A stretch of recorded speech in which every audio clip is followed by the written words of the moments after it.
ముందుగా ప్రేక్షకులందరికీ మహాశివరాత్రి శుభాకాంక్షలు తెలియజేస్తూ బులెటిన్ హెడ్లైన్స్ చూద్దాం.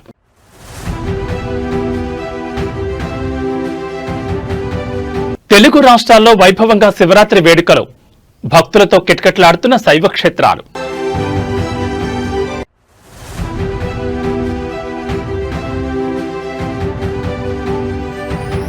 మున్సిపల్ కోటలపై రేవంత్ కన్నీ, మంత్రులకు కీలక బాధ్యతలు.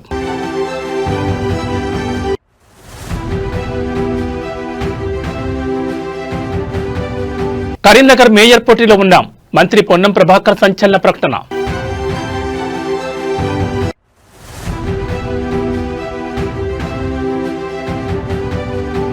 శ్రీకాళహస్తిలోనూ భక్తులకు ఇక్కట్లు, ఆలయంలో సామాన్య భక్తులను పట్టించుకోవడం లేదని ఆగ్రహం.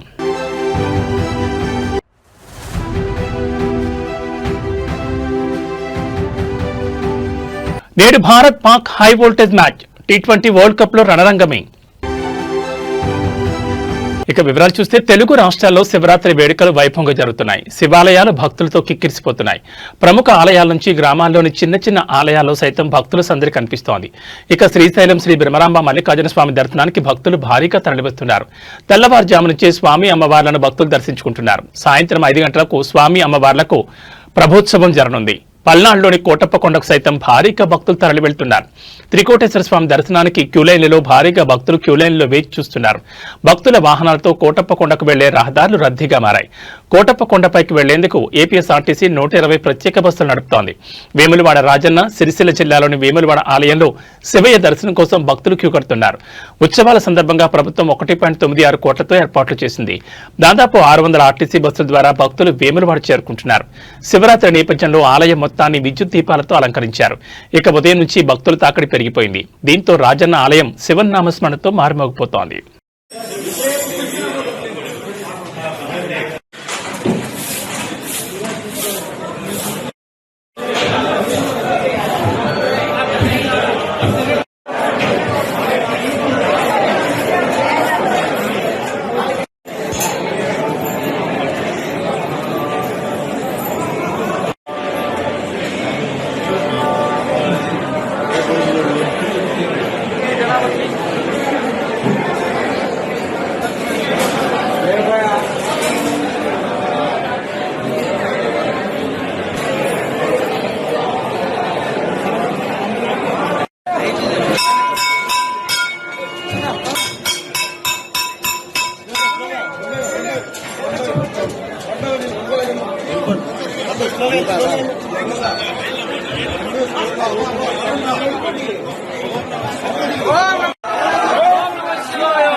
సార్ స్లోగా ఉండండి, స్లోగా సార్ వెళ్ళండి సార్. ఒక్కరు వెనక్కి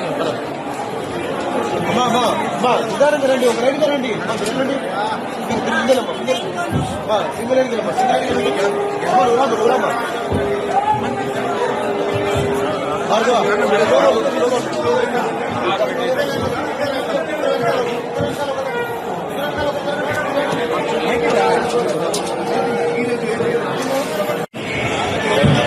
వెళ్ళారండి సార్. ఒక్కరు వెనక్కి సార్. అన్నా రెండు పక్కల వెళ్ళి మనం, రెండు పక్కల వెళ్ళి మనం, ఆ పక్కన వెళ్ళి మనం, ఆ పక్కన ఇదంతా 500 ఎన్ని పడుతుంది, ఎన్ని పడుతుంది.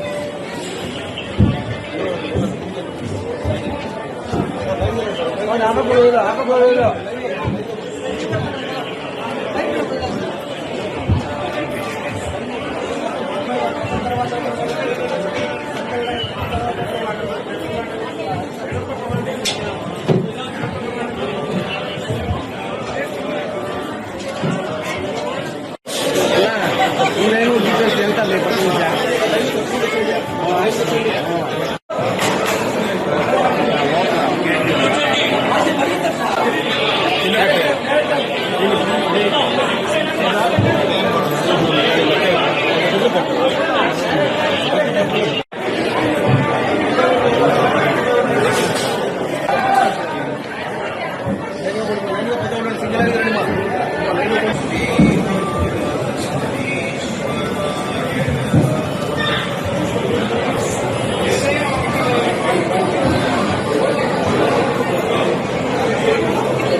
తెలంగాణలో మున్సిపల్ రాజకీయాల నేపథ్యంలో ముఖ్యమంత్రి రేవంత్ రెడ్డి కీలక నిర్ణయం తీసుకున్నారు.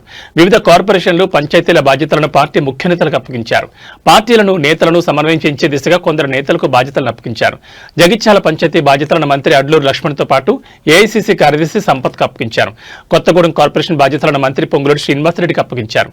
కరీంనగర్ కార్పొరేషన్ బాధ్యతలను మంత్రులు శ్రీధర్ బాబు, పొన్నం ప్రభాకర్లకు అప్పగించారు. నిజామాబాద్ కార్పొరేషన్ బాధ్యతలను పీసీసీ చీఫ్ మహేష్ గౌడ్, మంత్రి ఉత్తమ్ కుమార్ రెడ్డిలకు అప్పగించారు. మున్సిపల్ ఫలితాల తర్వాత పార్టీ బలాన్ని కాపాడుకోవడం, స్థానిక నేతల మధ్య సమన్వయం మెరుగుపరచడం లక్ష్యంగా ఈ బాధ్యతలు పంపిణీ చేసినట్లు పార్టీ వర్గాలు పేర్కొంటున్నాయి. మంత్రులు సమన్వయం చేసుకుని అన్ని హంగు వచ్చిన మున్సిపాలిటీలు, కార్పొరేషన్లో కాంగ్రెస్ జెండా ఎగిరేలా చూడాలని కోరారు.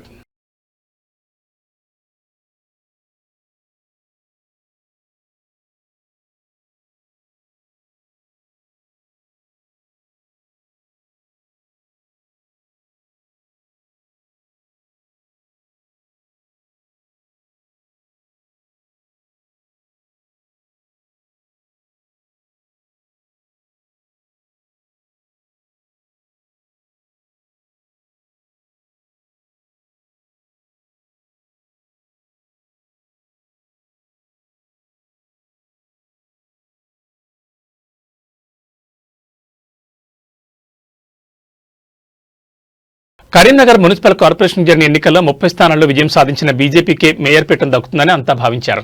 కానీ చివరి నిమిషంలో రాజకీయ సమీకరణలు వేగంగా మారుతున్నాయి. ఈ క్రమంలో మంత్రి పొన్నం ప్రభాకర్ చేసిన వ్యాఖ్యలు ఉమ్మడి జిల్లా రాజకీయాల్లో పెను సంచలనం సృష్టిస్తున్నాయి. కరీంనగర్ మేయర్ పీఠం ఎవరిదో రేపు తేలిపోతుంది.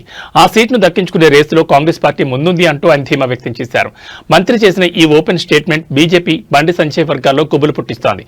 ముఖ్యంగా ప్రత్యర్థుల విమర్శలపై తనదైన శైలిలో స్పందించిన పొన్నం, మాది రాజకీయ పార్టీ, మేం ఖచ్చితంగా రాజకీయం చేస్తాం, ఇందులో దాపరికం ఉంది అంటూ కొండబద్దలు కొట్టారు. మేయర్ పీఠాన్ని కైవసం చేసుకుంటామని పూర్తి నమ్మకాన్ని వ్యక్తం చేస్తూ కరీంనగర్ అభివృద్ధి కాంగ్రెస్ హయాంలోనే సాధ్యమని ఆయన స్పష్టం చేశారు. ఇప్పటికే మున్సిపల్ ఎన్నికల ఫలితాలు వెలువడి కొన్ని చోట్ల హంగ్ ఏర్పడిన తరుణంలో మేయర్ పీఠం కోసం కాంగ్రెస్ పార్టీ అనుసరించబోయే పొలిటికల్ స్ట్రాటజీపై సర్వత్రా ఆసక్తి నెలకొంది. Local MLA and Manakonda MLA 69 మంది మెంబర్స్ ఓటింగ్. 69 మంది మెంబర్లు ఉన్నటువంటి దానిలో 30 సభ్యులకు ఎన్నిక గెలిచి మేము మేయర్ అవుతామని ప్రకటించుకున్నది ఆయన. ఆ రాజకీయ పార్టీ నాయకుడిగా, పార్లమెంట్ సభ్యుడిగా ఎట్లా ప్రకటించుకున్నాడో మిగతా రాజకీయ పార్టీలు ఎవరికి వాళ్లకు వ్యూహం ఉంటాయి. రాజకీయాల్లో ఎన్నికల సందర్భంగా భారతీయ జనతా పార్టీ ఏ విధంగా వాళ్ళకు వస్తున్న పార్టీలను కూలగొట్టింది, అవినీతి పరిణామాల పార్టీలు చేంజ్ చేసుకుంటూ ఎట్లా పూరితమైందో ఇదంతా చర్చ ఇది సందర్భం కాదు. కానీ ఒకటి మాత్రం చెప్తాను, తప్పకుండా పొలిటికల్ పార్టీగా గతంలో కూడా కరీంనగర్ మేయర్కు 13 సీట్లు గెలిచినప్పుడు కూడా మేము మేయర్ అయినాం కరీంనగర్కు సంబంధించి. కాబట్టి ఇప్పుడు కూడా అన్ని రాజకీయ పార్టీలు, రాష్ట్ర నాయకత్వ సలహా సూచనకు సంబంధం లేదు ఇందులో. ముఖ్యమంత్రి గారు, మంత్రుల జోక్యం లేదు ఇందులో. స్థానికంగా గెలిచిన ప్రజాప్రతినిధులు వాళ్ళ ఒక ఆలోచనతోటి అబ్సల్యూట్ మెజార్టీ బీజేపీకి రాలేదు. నిజామాబాద్ లాగా నేను కూడా ప్రతిపక్షంలో కూర్చుంటా చెప్పాల్సి ఉండే. అక్కడ కూడా 60కి 28 వచ్చినాయి, ఇక్కడ 69కి 30 వచ్చినాయి. దానికి పెద్ద మేము గెలిచినామని జెండా పాచినామని మీరే జెండా ఊపారు కదా, మేమని అన్నామా? మేము ఇప్పుడు ఏమంటున్నాం, డెమోక్రటిక్ గానే ప్రజాస్వామికంగానే గెలిచిన కార్పొరేటర్లు మేయర్ను ఎవరు ఎంపిక చేసుకుంటారు తప్ప గౌరవ ముఖ్యమంత్రి గారు, మంత్రులు తిరగనీయం. ఎవరు డెమోక్రసీ ఎవరికి వ్యతిరేకం కాదు. మేము ప్రజాస్వామ్యంగా గెలిచిన ఆ బీజేపీ 30 మంది కూడా శుభాకాంక్షలు, మిగతా 36 మంది కూడా శుభాకాంక్షలు. అందరూ కలిసి మంచి మేయర్ని ఎన్నుకోండి. మేము రాష్ట్ర ప్రభుత్వం నుంచి కరీంనగర్ లాంటి పెద్ద నగరం ఈరోజు 3,40,000 ఓట్లు, 5 లక్షల జనాభా, తెలంగాణ రాష్ట్రంలో హైయెస్ట్ సీట్స్ ఉన్నటువంటి కార్పొరేషన్ చెప్పకుండా ఉత్తర తెలంగాణ దాన్ని డెవలప్మెంట్ చేయాలని మా ప్రభుత్వ ఆలోచన. దానికి అనుగుణంగా మంచి ఒక కోఆర్డినేషన్ పాలకవర్గం ఉంటే బాగుంటుందని ఆకాంక్ష పడడం లోపల పొరపాటు ఎట్లయితుందో నాకు అర్థం కాలే. మేము ఎవరికి వ్యతిరేకం కాదు, ఎవరిని పదవులకి దించే ప్రయత్నం చేస్తలేము. మీకు అబ్సల్యూట్ మెజార్టీ ఉంటే మేము అడ్డం పడతలేము. మేము అందుకే మేము ఎవరికి ఖిలాఫ్ కాదు. మాకు సంబంధించిన స్థానిక నాయకత్వం వాళ్ళకు సమన్వయం చేసుకుంటున్నప్పుడు మా పార్టీ తరఫున కూడా అందులో ఒక ఆలోచన కొనసాగుతుంది తప్ప రాజకీయంగా లబ్ధి పొందాలి, రాజకీయంగా ముందుకు పోవాలనే ఆలోచన ఉండడం లోపల పొరపాటు ఎట్లయితే నాకు అర్థం కాదు. రైట్, 29లో 35 ఉన్నాయి కదా, వాళ్ళకు 35 ఉన్నాయని వాళ్ళు చెప్తున్నారు. సరే పని అయిపోయినాక మళ్ళీ ఎందుకు 35 ఉన్నాయన్న తర్వాత ఎవరు ఇప్పుడు కాదన్నారు. వాళ్ళ మీరే అడుగుతారు కదా, మీరు అవుతారట కదా అని. వాళ్ళని కాకుండా చేస్తున్నారు, మీరే అడుగుతారు కదా. వాళ్ళు అవుతారన్నాక ఇంకేం కావాలి? కొత్త పాలక వర్గానికి అభివృద్ధి చేయడానికి మేము తప్పకుండా సహకరిస్తాం. ఈ జిల్లా మంత్రిగా వై క్వశ్చన్ రేజింగ్? మేడ్చల్ జిల్లా మూడుచింతలపల్లి మున్సిపాలిటీలో ఆసక్తికర పరిణామం చోటు చేసుకుంది. మూడుచింతలపల్లి మున్సిపాలిటీ పరిధిలోని 12వ వార్డులో పోటీ చేసిన కాంగ్రెస్ అభ్యర్థి ఎం జ్యోతి ఓటమి పాలైన విషయం తెలిసిందే. జ్యోతిపై బీఆర్ఎస్ అభ్యర్థి విజయం సాధించారు. దీంతో ఓటమి తట్టుకోలేకపోతే జ్యోతి ఎన్నికల ముందు తాను ఇచ్చిన డబ్బులు చీరలు తిరిగి ఇవ్వమని కుటుంబ సభ్యులతో కలిసి ఇంటింటికి తిరిగి వసూలు చేస్తోంది. ఈ క్రమంలో చీరలు ఎవరు ఇవ్వమన్నారని జ్యోతిపై ఓటర్లు మండిపడుతున్నారు. మరోవైపు మూడుచింతలపల్లిలో మొత్తం 24 వార్డులుండగా బీఆర్ఎస్ పార్టీ 14 వార్డులు గెలుచుకుని ఆధిక్యాన్ని కనబరిచింది. అదేవిధంగా కాంగ్రెస్ పార్టీ 9 వార్డులలో విజయం సాధించగా బీజేపీ ఒక్క స్థానాన్ని గెలుపొందింది. బీఆర్ఎస్ కు ఈ మున్సిపాలిటీలో స్పష్టమైన మెజార్టీ దక్కడంతో చైర్మన్, వైస్ చైర్మన్ పీఠాలను కైవసం చేసుకుంది. ఇప్పుడు మామిడి గుడిలో వాడు ఇండిపెండెంట్ కాదు, మామిడి గుడి గుద్ద ఖర్చు పెట్టి మరి ఆయన పైసలు ఇస్తారు, మరి ఇస్తాం. మీ ఇళ్ళనే నిలబడ్డాడు, మీ ఇళ్ళనే నిలబడ్డాడు, మీ ఇళ్ళనే నిలబడ్డాడు, మామూలు పైసలు ఇస్తారు మరి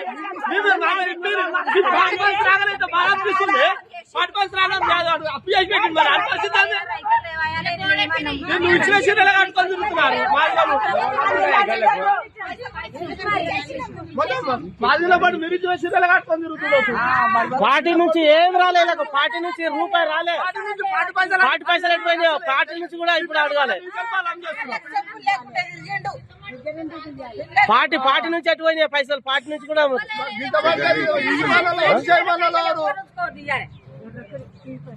తీసాను రావు.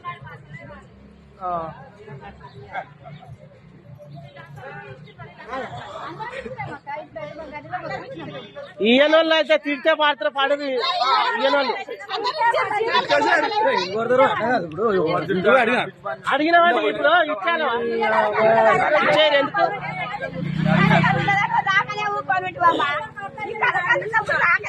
అవునత్తమ్మా, ఒక్క ఓటు 4 ఓట్లు అక్కడ పడితే ఒక్క ఓటు మాకు పడదు అత్తమ్మ. ఇప్పుడు పడందే 80 ఓట్లు 90 ఓట్లు ఎట్లా వచ్చినాయి?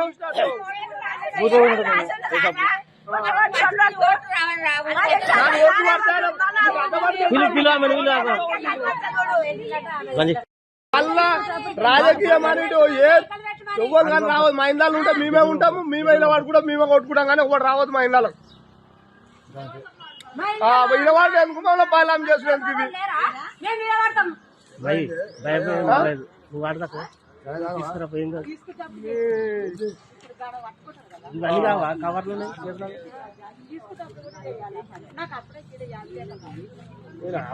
వస్తూనే ఉన్నాయి అవన్నీ.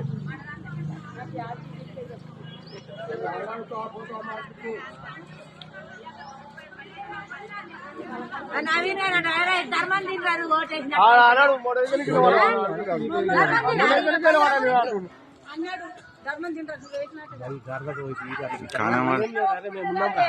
అందరం భయపడితే మీ ఇంటికాడ ఇచ్చిస్తా ఇప్పుడు ఇచ్చినాను వేసిందట ఓటు.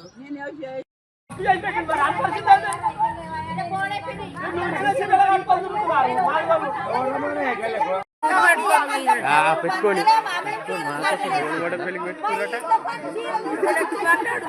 కొత్తగూడెం కార్పొరేషన్ మేయర్ పీఠం CPI Congress party deputy mayor తీసుకునేందుకు ఒప్పందం కుదిరినట్టు తెలుస్తోంది. ఈ మేరకు సీఎం రేవంత్ రెడ్డితో ఆ పార్టీ నేతలు సమావేశమై మేయర్ డిప్యూటీ మేయర్పై చర్చించి కొలిక్కు తీసుకొచ్చినట్టు తెలుస్తోంది. మేయర్ పీఠం ఎస్టీ జనరల్ కావడంతో ఆ స్థానాల్లో నుంచి కాంగ్రెస్ నుంచి గెలిచిన కార్పొరేటర్లు ఆశల పల్లకిలో ఉండగా పార్టీ అధిష్టానం తీసుకున్న నిర్ణయంతో కాంగ్రెస్ కార్పొరేటర్ల ఆశలపై నీళ్లు చల్లినట్లయింది. సిపిఐ నుంచి మూడ్ గణేష్, నూనావత్ శ్యామల, బానోత్ కళావతి గెలుపొందగా వీరిలో ఒకరికి మేయర్గా అవకాశం దక్కనుంది. కాంగ్రెస్ సిపిఐ పొత్తు పెట్టుకుంటే ఇక తమ అవసరం ఉండదని స్వతంత్రులు నిరాశల్లోకి వెళ్లగా సిపిఐ తమతో కలిసి వస్తుందని బీఆర్ఎస్ పార్టీ కొండంత ఆస్తూ ఉన్న చివరికి అడియాస్తి మిగిలింది. ప్రస్తుత పరిస్థితుల్లో బీజేపీని సమర్థవంతంగా ఎదుర్కోవాలన్నా, బీఆర్ఎస్ను మరింత బలహీనపరచాలన్నా కమ్యూనిస్టులతో కలిసి ఉండడమే మేలని భావించే మేయర్ పీఠాన్ని ఇచ్చేందుకు కాంగ్రెస్ పార్టీ అంగీకరించిందని తెలుస్తోంది. కాంగ్రెస్ పార్టీకి 2.5 ఏళ్లు అధికారంలో ఉండనుండగా విడిపోవడం కంటే కలిసి ఉంటేనే మేలు జరుగుతుందని భావించి సిపిఐ ఈ నిర్ణయం తీసుకుందని సమాచారం.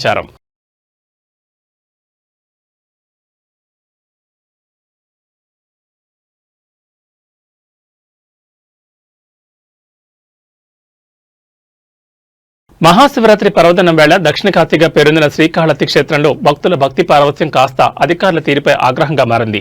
పరమేశ్వరుని దర్శించుకోవడానికి వచ్చిన సామాన్య భక్తులకు చుక్కలు కనిపిస్తున్నాయి.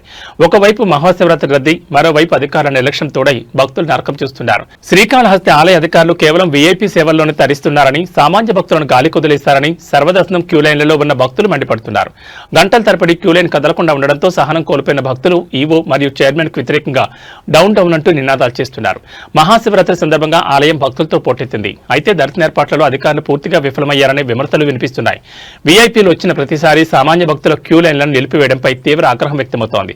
చంటి పిల్లలు, వృద్ధులని కూడా చూడకుండా గంటల తరబడి లైన్లలో నిలబెట్టడంతో భక్తులు అధికారులతో వాగ్వాదానికి దిగుతున్నారు. మంచినీళ్లు లేవు, కనీస వస్తువులు లేవు, కేవలం ధనవంతులకు, రాజకీయ నాయకులకు మాత్రమే దర్శనాలు చేయిస్తున్నారంటూ భక్తులు వాపోతున్నారు. క్షేత్రస్థాయిలో పరిస్థితి చేయి దాటిపోతున్నా అధికారులు మాత్రం తమకేమీ పట్టినట్లు వ్యవహరించడంపై సర్వత్రా విమర్శలు వెలువెత్తున్నాయి.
నిలబడుకోలేక 2 గంటలకి అంబేద్కర్ గట్టిగా చెప్పండి.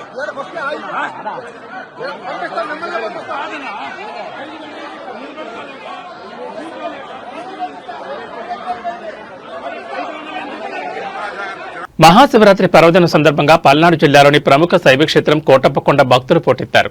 త్రికోటేశ్వర స్వామిని దర్శించుకునేందుకు తెలుగు రాష్ట్రాల నలుమూల నుంచి భక్తులు భారీగా తరలివచ్చారు. తెల్లవారుజాము నుంచే స్వామివారికి విశేష అభిషేకాలు, పూజలు నిర్వహిస్తుండగా గిరి ప్రదక్షిణ చేసే భక్తులతో కొండ మార్గాలన్నీ కిక్కిరిసిపోయాయి. ఈ ఏడాది భక్తుల సౌకర్యార్థం దేవస్థానం ప్రత్యేక క్యూ లైన్లు ఏర్పాటు చేయడమే కాకుండా దర్శనానికి వచ్చే ప్రతి భక్తుడికి ఒక ఉచిత లడ్డూ ప్రసాదాన్ని పంపిణీ చేస్తోంది. క్షేత్రమంతా విద్యుత్ దీపాల అలంకరణతో ఆధ్యాత్మిక శోభను సంతరించుకుంది. కోటప్పకొండ తిరునాళ్లలో ప్రధాన ఆకర్షణ నిలిచే విద్యుత్ ప్రభలు వివిధ గ్రామాల నుంచి మేళతాళాలు, కోలాటాల నడుమ కొండ దిగువకు చేరుకుంటున్నాయి.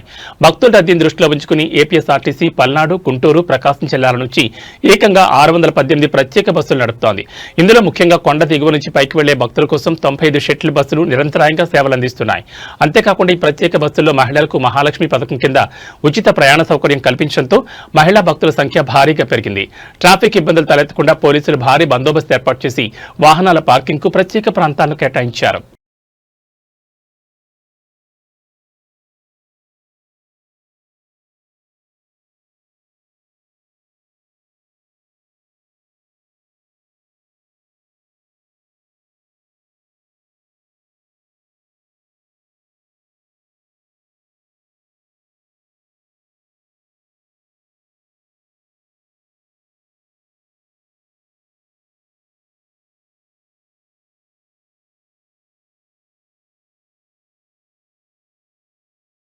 శీతాకాలం మంచు కారణంగా మూసివేసిన కేదార్నాథ్ ఆలయంపై కీలక ప్రకటన వెలువడింది. హిమాలయాల్లోని పవిత్ర పుణ్యక్షేత్రం శ్రీ కేదార్నాథ్ ధామ్ దర్శనం కోసం వేచి చూస్తున్న లక్షలాది మంది భక్తులకు శుభవార్త అందింది. ఈ ఏడాది కేదార్నాథ్ ఆలయ ద్వారాలను ఏప్రిల్ 22వ తేదీ ఉదయం 8 గంటలకు తెరవనున్నట్లు శ్రీ బద్రీనాథ్ కేదార్నాథ్ ఆలయ కమిటీ అధికారికంగా ప్రకటించింది. మహాశివరాత్రి పర్వదిన సందర్భంగా నేడు ఉఖ్మట్లోని శీతాకాల గద్ది స్థానమైన ఓంకారేశ్వర ఆలయంలో వేద పండితులు, అర్చకులు శాస్త్రోక్తంగా చర్చించి గ్రహగతులను లెక్కించి ఈ శుభముహూర్తం ఖరారు చేశారు. కేదార్నాథ్ ద్వారాల ప్రారంభంతోనే ఉత్తరాఖండ్లో ప్రసిద్ధ చార్ధామ్ యాత్ర సందడి మొదలు కానుంది. శీతాకాల దృష్ట్యా గత 6 నెలలుగా మూసి ఉన్న ఆలయాన్ని తెరిచేందుకు అధికారులు ఇప్పటికే ఏర్పాట్లు ముమ్మరం చేశారు. ఏప్రిల్ 22న ఉదయం వేద మంత్రోచ్చారణలు మేళతాళాల నడుమ కేదార్నాథ్ భక్తులకు దర్శనమివ్వనున్నారు. అక్షయ తృతీయ పర్వదినాన్ని పురస్కరించుకుని అదే సమయంలో గంగోత్రి యమునోత్రి ధామాల ద్వారాలు కూడా తెరుచుకోనుండడంతో భక్తులు రద్దీ భారీగా ఉండే అవకాశం ఉంది. యాత్రికుల సౌకర్యార్థం ఆన్లైన్ రిజిస్ట్రేషన్లు, రవాణా వస్తువులపై ప్రభుత్వం త్వరలోనే మరిన్ని స్పష్టమైన మార్గదర్శకాలను విడుదల చేయనుంది. कौन सा समय?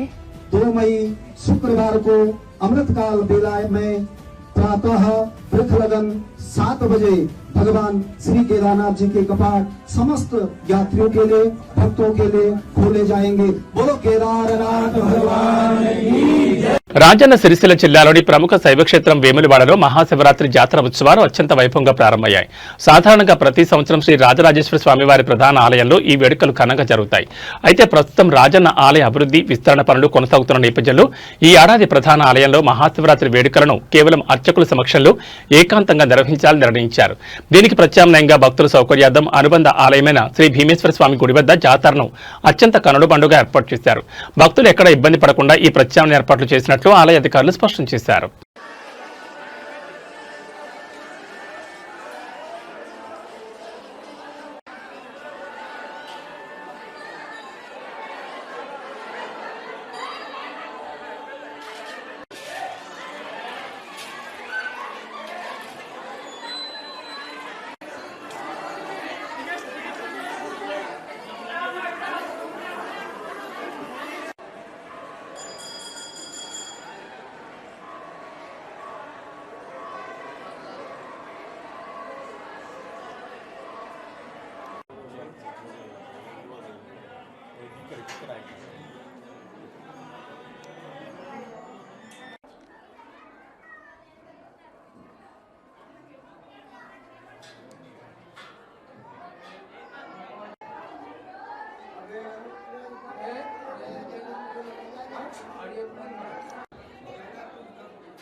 భక్తులు ఎక్కడి నుంచి ఏమేమి ఉన్నాయి యాడ్ చేసి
కలియుగ ప్రత్యక్ష దైవం తిరుమల శ్రీ వెంకటేశ్వర స్వామివారిని నిత్యం వేలాది మంది భక్తులు దర్శించుకుంటారు. అయితే ఇవాళ వీకెండ్ మహాశివరాత్రి కావడంతో తిరుమలకు భక్తులు పోటెత్తారు.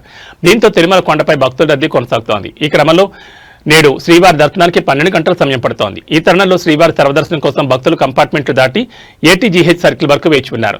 తిరుమల భక్తులు ఎటువంటి ఇబ్బందులు పడకుండా అన్ని చర్యలు తీసుకుంటున్నామని టీటీడీ అధికారులు తెలిపారు. క్యూ లైన్లోని భక్తులకు శ్రీవారి సేవకుల ద్వారా అన్నప్రసాదం, పాలు, త్రాగునీరు అందిస్తున్నారు. నిన్న శ్రీవారిని 82,337 మంది భక్తులు దర్శించుకున్నారు. 30,825 మంది భక్తులు తలనీలాలు సమర్పించుకున్నారు. శ్రీవారి హుండీ ఆదాయం 3.58 కోట్లు వచ్చిందని టీటీడీ అధికారులు తెలిపారు.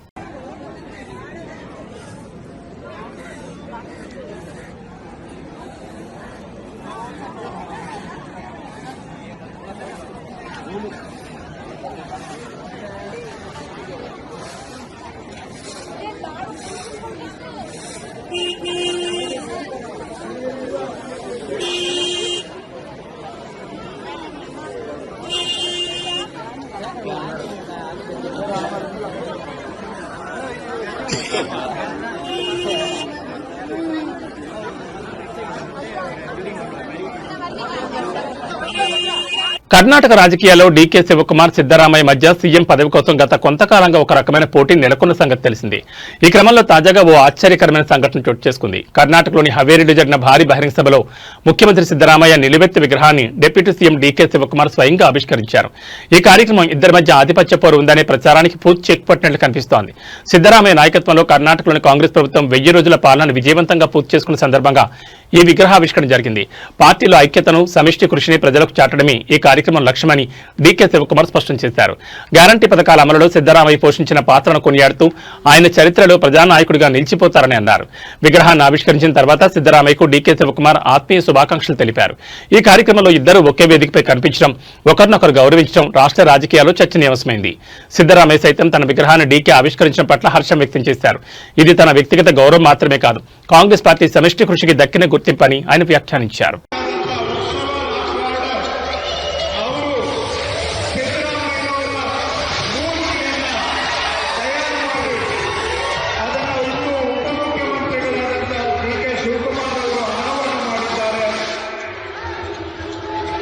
ಇದರ ಮುಖಾಂತರ ಸಾಧಕರ ಸಾಲಿನಲ್ಲಿ ಕರ್ನಾಟಕದ ಸಾಧಕರ ಸಾಲಿಗೆ ಮತ್ತೊಂದು ಗರಿಮೆ.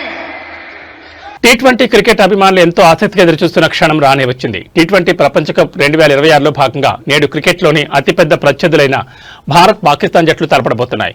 ఈ మ్యాచ్ కోసం ప్రపంచం మొత్తం 1000 కళ్ళతో ఎదురుచూస్తోంది. వేల కోట్ల రూపాయల బిజినెస్ ను తెచ్చిపెట్టే ఈ మ్యాచ్ కి శ్రీలంకలోని కొలంబో ఆతిథ్యం ఇవ్వనుంది. రాత్రి 7 గంటలకు కొలంబోలోని ఆర్ ప్రేమదేశ క్రికెట్ స్టేడియం వేదికగా భారత్ పాక్ మ్యాచ్ జరగనుంది. ఈ మ్యాచ్ లైవ్ ను స్టార్ స్పోర్ట్స్, జియో హాట్స్టార్ వేదికగా వీక్షించొచ్చు. ఈ కీలక పోరుకు ముందు ఇరు జట్లలోని ఇద్దరు స్పిన్నర్లపైనే అందరి దృష్టి నెలకొంది. పాకిస్తాన్ సంచలనం ఉస్మాన్ తారిక్ బౌలింగ్ యాక్షన్ ఒకవైపు, భారత్ మిస్టరీ స్పిన్నర్ వరుణ్ చక్రవర్తి అద్భుత ఫామ్ మరోవైపు చర్చనీయాంశంగా మారాయి. పాక్ స్పిన్నర్ ఉస్మాన్ తారిక్ తన విలక్షణమైన బౌలింగ్ యాక్షన్ తో బ్యాటర్లను ఇబ్బంది పెడుతున్నాడు. బంతి వేసే ముందు అతడు తీసుకునే చిన్నపాటి విరామంపై తీవ్ర చర్చ జరుగుతోంది. అయితే అతడి యాక్షన్ ను ఐసీసీ ఇప్పటికే 2 సార్లు క్లియర్ చేసిందని పాక్ కెప్టెన్ సల్మాన్ అలీ అఘా స్పష్టం చేశారు. ఈ వివాదంపై అనవసర రాద్ధాంతం ఎందుకు అర్థం కావడం లేదని ఆయన అన్నారు. మరోవైపు భారత శిబిరంలో వరుణ్ చక్రవర్తి కీలక అస్త్రంగా మారాడు. ఈ టోర్నీలో అమెరికాపై 1 వికెట్, నమీబియాపై 3 వికెట్ల ప్రదర్శనతో సత్తా చాటాడు. 2024లో జట్టులోకి పునరాగమనం చేసినప్పటి నుంచి నిలకడగా రాణిస్తూ వికెట్లు తీస్తున్నాడు. కొలంబో పిచ్ స్పిన్నర్లకు అనుకూలించనుండడంతో వరుణ్ పాకిస్తాన్కు పెను సవాల్ విసిరే అవకాశం ఉంది. ఈ టోర్నీలో ఇప్పటివరకు ఆడిన 2 మ్యాచ్ల్లోనూ గెలిచిన భారత్ ఈ మ్యాచ్లోనూ విజయం సాధించి సూపర్ 8 దశకు మరింత చేరువ కావాలని చూస్తోంది. పాకిస్తాన్ కూడా అపజయం ఎరుగని జట్టు కావడంతో ఈ పోరు హోరాహోరీగా సాగే సూచనలు కనిపిస్తున్నాయి.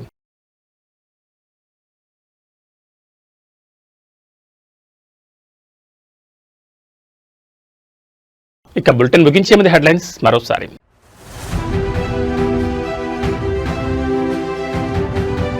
తెలుగు రాష్ట్రాల్లో వైభవంగా శివరాత్రి వేడుకలు, భక్తులతో కిటకిటలాడుతున్న శైవ క్షేత్రాలు.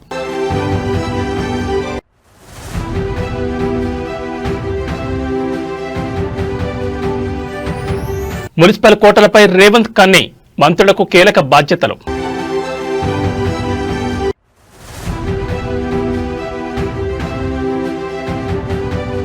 కరీంనగర్ మేయర్ పోటీలో ఉన్నాం, మంత్రి పొన్నం ప్రభాకర్ సంచలన ప్రకటన.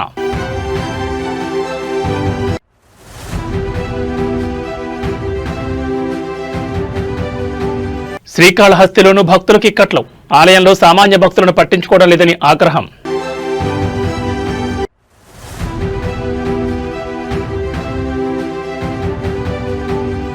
నేడు Bharat Pak high voltage match T20 world cup లో రణరంగమే.